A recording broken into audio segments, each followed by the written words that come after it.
आज हम आपको एक ऐसी थ्योरी के बारे में बताने जा रहे हैं जिसे सुनकर हो सकता है कि आपको अपने अस्तित्व पर शक होने लगे और आप एक गहरी सोच में पड़ जाएं। तो आइए जानते हैं।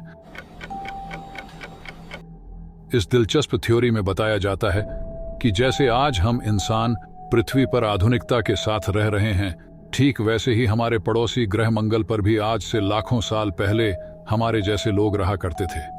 उनके पास भी हमारी तरह ही उन्नत टेक्नोलॉजी, अधिक रफ्तार, ताकतवर हथियार और सर्वश्रेष्ठ होने का घमंड था। लेकिन फिर ऐसा क्या हुआ जिससे एक हंसता खिलता ग्रह शमशान में तब्दील हो गया?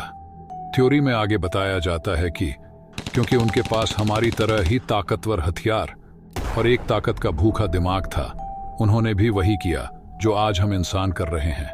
वो ताकत के लिए आपस में ही लड़ गए और एक दूसरे पर हमले करना शुरू कर दिया, और इससे एक युद्ध का आगाज हुआ जो धीरे धीरे एक से दूसरे से तीसरे तक पहुंचता गया। और कब इस युद्ध ने महायुद्ध और इस महायुद्ध ने परमाणु युद्ध का रूप ले लिया, किसी को पता ही नहीं लगा। जिसके बाद कई सालों तक ऐसा ही चलता रहा, जिससे परिणाम स्वरूप वहां का वातावरण प्रदूषित होता गया और धीरे धीरे जीवन खत्म होता दिखाई देने लगा।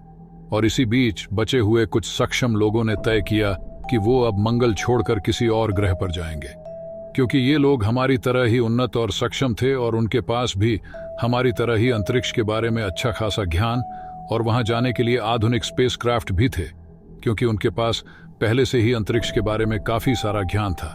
तो उन्होंने बिना वक्त गवाए स्पेसक्राफ्ट में बैठकर पृथ्वी की ओर अपनी उड़ान भरी और एक लंबी यात्रा के बाद वह पृथ्वी पर आ गए। और पृथ्वी पर पहले से ही क्योंकि जीवन के लिए पर्याप्त संसाधन मौजूद थे, तो उन्हें यहाँ रहने में भी ज्यादा परेशानियों का सामना नहीं करना पड़ा। और आगे इस थ्योरी में बताया जाता है कि आज पृथ्वी पर मौजूद सभी इंसान उन्हीं मंगलवासियों के वंशज हैं जो मंगल छोड़कर पृथ्वी पर आ गए थे। और तो और आज हम जिन एलियंस को ढूंढ रहे हैं वो कहीं और कोई और नहीं बल्कि पृथ्वी पर रह रहे हम इंसान ही हैं। और अब फिर से हमारे सामने वही सब परिस्थितियां बन रही हैं जिनसे बचने के लिए हम वापस मंगल जाने की तैयारी कर रहे हैं। इस थ्योरी के बारे में आपका क्या सोचना है, कमेंट्स में जरूर बताएं। और आपको ऐसी ही रहस्यमय चीजों में दिलचस्पी है तो फैक्ट्रिक्स का हिस्सा बने।